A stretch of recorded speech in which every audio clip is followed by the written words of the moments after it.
20-year-old Bazaye Umar says members of the Nigerian jihadist group Boko Haram attacked her village Amchidé 2 years ago. They killed her mother and tried to recruit her. They came to the neighborhood and told people that if we follow them, they'll give us money to go and work with them. Some of the unemployed Cameroonian youth in her village joined Boko Haram, but Umar refused. She had just started a job training program and says the hope of steady income gave her courage to reject the terrorist group. Analysts say Boko Haram's attacks on villages along Nigeria's border have crippled the local economy, increasing joblessness and making it easier for the militants to recruit. But charity groups like the Catholic Mission of Marwa are fighting back with job training centers for locals. This training helps all of us. It encourages us to stay in the village. This is our village. We cannot leave our village to go into the bush. With this work, we can buy food and medicine.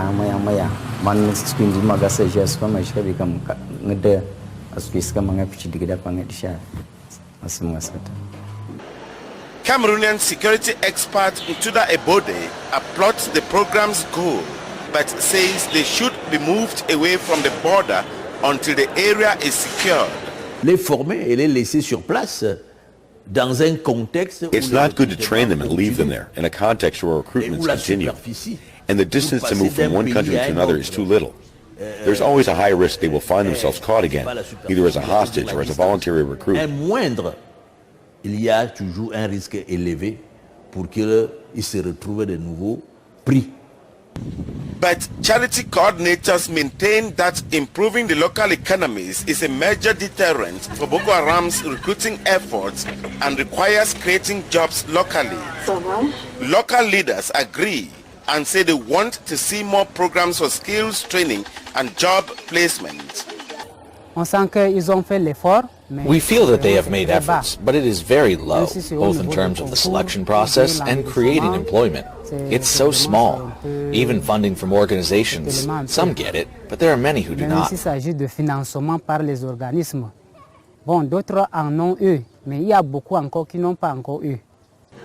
Over 400 villagers have so far received the job training since programs began in 2017 in Cameroon's far north region. For Anne Nzouankeu in Amchidé, Cameroon, Moki Edwin Kindzeka for VOA News.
"13-year-old Awal Abdullahi and his friend are pushing this broken-down car, trying to get it to start.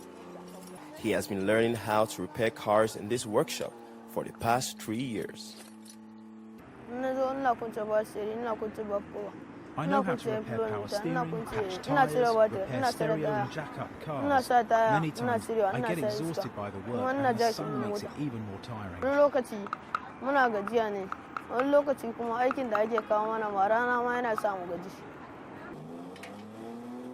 Abdullahi's parents don't make enough money to take care of him and his 6 siblings, but he's glad to be able to provide for himself. I earn about $1 a day. Even when I get it, I don't spend it. I go and save it in my piggy bank so that when I need it, I use it. There are more than 20 boys below the age of 18 working here. many of whom don't go to school and work full-time as apprentice mechanics. Their employers say they are not subjecting these children to child labor. They say they take care of these children like they would their own. When we close, we give them some change to eat, at least to buy soap, to wash their clothes. At least they are living fine from there.